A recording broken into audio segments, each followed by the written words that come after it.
Assalamu alaikum. Welcome to my channel Study Hub. If you have not subscribed my channel, please subscribe it and share it with your friends. Today I will talk about the mistakes students should avoid during their competitive exam preparation and specifically MDCAT preparation. बहुत से ऐसे students होते हैं जो बहुत अच्छी preparation करते हैं लेकिन उनकी छोटी छोटी मिस्टेक्स की वजह से उनके मार्क्स अच्छे नहीं आते. So let's talk about what are the mistakes that students do during their preparation and how they can avoid these mistakes. Mistake 1 is not making perfect time table.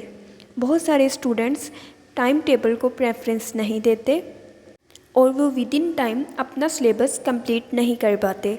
जैसे कि अब MDCAT के एग्ज़ाम में 2 months रह गए हैं तो आपको अपना टाइम टेबल डिफ़ाइन करना चाहिए कि आप कितनी देर में कौन सा सब्जेक्ट कंप्लीट करेंगे.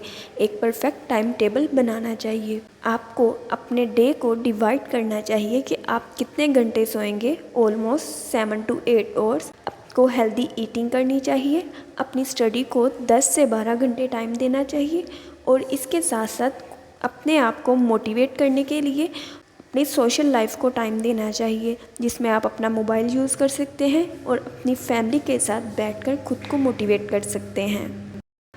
Mistake 2, studying just text book. You should not rely on your only text book. आप लेक्चर ले सकते हैं और आपको ज़्यादा से ज़्यादा MCQs की प्रैक्टिस करनी है. अब आप MCQs की प्रैक्टिस कहाँ से कर सकते हैं MDCAT के लिए? स्टूडेंट्स इस बारे में बहुत परेशान होते हैं. तो आप अपने MDCAT में MCQs की प्रैक्टिस के लिए 1 से 2 बुक्स खरीद सकते हैं किसी भी अकेडमीज़ की. वहाँ पर आप MCQs की प्रैक्टिस कर सकते हैं. इसके अलावा ऑनलाइन बहुत ज़्यादा प्रैक्टिस शीट्स अवेलेबल हैं जहाँ पर जाकर आप अपनी प्रिपरेशन को स्ट्रॉन्ग बना सकते हैं. Mistake 3, ignoring past papers. Past paper ऐसी चीज़ होते हैं जहाँ से स्टूडेंट अंदाज़ा लगा सकता है कि एग्ज़ामिनर का पॉइंट ऑफ व्यू क्या है, वो किस डोमेन में से ज़्यादा MCQs दे रहा है और किस तरह के MCQs दे रहा है. तो बहुत सारे बच्चे पास्ट पेपर्स को इग्नोर कर देते हैं. आपको पास्ट पेपर्स को इग्नोर नहीं करना और पास्ट पेपर्स को सॉल्व करना है ताकि आपकी प्रैक्टिस अच्छी हो सके और आपको पता चल सके आपने किस डोमेन में से प्रिपरेशन ज़्यादा अच्छी करनी है. Mistake 4 is reading from many books. बहुत से बच्चे ऐसे होते हैं जो एक ही सब्जेक्ट की 3 से 4 बुक्स खरीद लेते हैं. उनका फोकस फिर एक बुक पे ही अच्छे से नहीं हो पाता. आपको सिर्फ एक बुक खरीदनी है और एक बुक को अच्छे से यूटिलाइज़ करना है. अगर आप वहाँ से टॉपिक को नहीं समझ पा रहे तो आप लेक्चर्स ले सकते हैं ऑनलाइन या किसी एकेडमी से लेक्चर ले सकते हैं. आप ऑनलाइन उस टॉपिक को सर्च करके कोई भी डॉक्यूमेंट रीड कर सकते हैं. ज़रूरी नहीं कि आप एक ही सब्जेक्ट की 3 से 4 बुक्स को रीड करें. आपको सिर्फ रेलिवेंट मटेरियल स्टडी करना है. Mistake 5 is not clearing your concept. कुछ सब्जेक्ट ऐसे होते हैं जिनमें आपके कॉन्सेप्ट का क्लियर होना बहुत ज़रूरी होता है. जैसा कि फ़िज़िक्स का सब्जेक्ट. तो MDCAT में फ़िज़िक्स के सब्जेक्ट में आपको अपने कॉन्सेप्ट्स क्लियर करने होते हैं ताकि पेपर के दौरान आप MCQs को फ़ौरन सॉल्व कर सकें. अगर आपको अपने कॉन्सेप्ट क्लियर करने में मुश्किल हो रही हो तो आप उस टॉपिक के लेक्चर ले लें या उसको अच्छे से रीड करें या किसी टीचर से समझ लें उसे अच्छे से. लेकिन टॉपिक को क्रैम मत करें, उसको रट्टा मत लगाएं. उसको अच्छे से पढ़ें और उसको समझ कर सॉल्व करें. Mistake 6 is not doing revisions. बहुत सारे बच्चे ऐसे हैं जो अपना टाइम टेबल तो डिफ़ाइन कर लेते हैं लेकिन उसमें अपनी रिवीजन को टाइम नहीं देते. वो टॉपिक्स तो बहुत अच्छे से क्लियर करते हैं, सब्जेक्ट्स भी बहुत अच्छे से पढ़ते हैं लेकिन लास्ट पे पेपर से पहले वो रिवीजन नहीं करते. यही सोचते हैं कि उन्होंने बहुत अच्छे से प्रिपरेशन कर ली है. तो ये आपकी बहुत बड़ी मिस्टेक होती है. आपको रिवीजन ज़रूर करनी है ताकि जो पॉइंट्स आपके जहन से निकल चुके हैं वो रिवीजन के दौरान दोबारा से आपके जहन में आ जाए और आप कोई भी मिस्टेक MCQs अटैम्प्ट करते हुए ना करें. So moving forward, mistake 7 is getting influenced by others.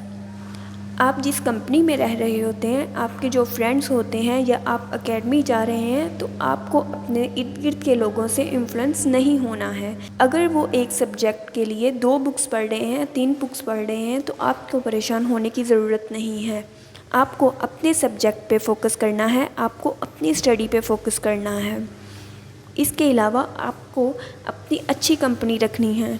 आपको ऐसे दोस्त बिल्कुल नहीं रखने जो आपको डीमोटिवेट करें। आपको ऐसी कंपनी रखनी है जिसमें आपको मोटिवेशन मिले और आप ज़्यादा से ज़्यादा हार्ड वर्क करें। इसके अलावा आपने अपनी प्रिपरेशन के दौरान खुद को दूसरों से कंपेयर बिल्कुल नहीं करना है। आपने अपनी प्रिपरेशन को स्ट्रॉन्ग करना है और ख़ुद पे फोकस रखना है। Next mistake is not getting enough sleep. This mistake is made by those students that are hardworking but they don't give proper time to their sleep. ये बच्चे इंटेलिजेंट तो होते हैं, अपने गोल पे फोकस तो होते हैं, लेकिन अपनी स्लीप को प्रॉपर टाइम नहीं देते, तो इस वजह से ये पेपर में अच्छा परफॉर्म नहीं कर पाते। हालांकि इनकी प्रिपरेशन बहुत अच्छी होती है। तो आपको अपनी स्लीप को प्रॉपर टाइम देना है और अच्छे से वर्क करना है। Mistake 9 is skipping difficult but important things. आपके सब्जेक्ट में कुछ ऐसे टॉपिक होते हैं जो मुश्किल होते हैं, लेकिन वो इम्पोर्टेंट होते हैं, तो बहुत से बच्चे उन टॉपिक्स को स्किप कर देते हैं। तो आपको ऐसे टॉपिक्स को स्किप नहीं करना। जैसे कि बायोलॉजी के सिलेबस में किंगडम एनिमलिया का चैप्टर है, वो चैप्टर थोड़ा सा लेंथी है, तो बहुत से बच्चे स्किप कर देते हैं, या तो वो कहते हैं हम बाद में कर लेंगे, तो बाद में उनको टाइम नहीं मिलता उसको कवर करने का, या वो वैसे ही स्किप कर देते हैं। तो ये आपके मार्क्स पे बहुत ज़्यादा इफ़ेक्ट कर सकता है। तो आपको कोई भी टॉपिक स्किप नहीं करना है। Mistake 10 is worrying more and working less. बहुत से बच्चे परेशान ज़्यादा होते हैं और काम थोड़ा करते हैं। वो अपने सिलेबस को देखते हैं और ये कहते हैं कि हमारे बहुत ज़्यादा टॉपिक पड़े हुए हैं, हमें ये भी करना है, हमें वो भी करना है, लेकिन वो उस पर वर्क नहीं करते।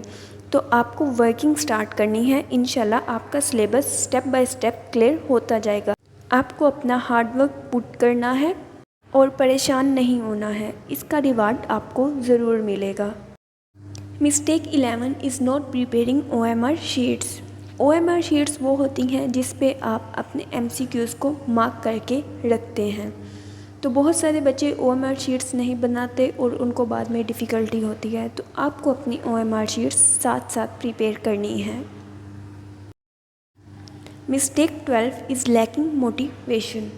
तो आपको अपनी कंपनी ऐसी रखनी है, अपनी सोशल लाइफ को ऐसा रखना है जो आपको मोटिवेट करे। आपको अपनी फैमिली के साथ बैठना है, अपनी फैमिली को टाइम देना है। उसके अलावा आपको अपने फ्रेंड्स में ऐसी कंपनी रखनी है जो आपको मोटिवेट करे। आपको खुद को डीमोटिवेट नहीं करना है कि आप नहीं कर सकते। आप बिल्कुल कर सकते हैं। You just need potential to do it. So आपको इन तमाम छोटी छोटी मिस्टेक्स को अवॉइड करना है ताकि पेपर वाले दिन आप अच्छा परफॉर्म कर सकें और 150 की बजाय 190 प्लस मार्क्स ले सकें। तो अगर आपको मेरी वीडियो अच्छी लगी हो और आपने इससे कुछ भी लर्न किया हो, तो आप मेरे चैनल को सब्सक्राइब कर सकते हैं और अपने फ्रेंड्स के साथ शेयर कर सकते हैं।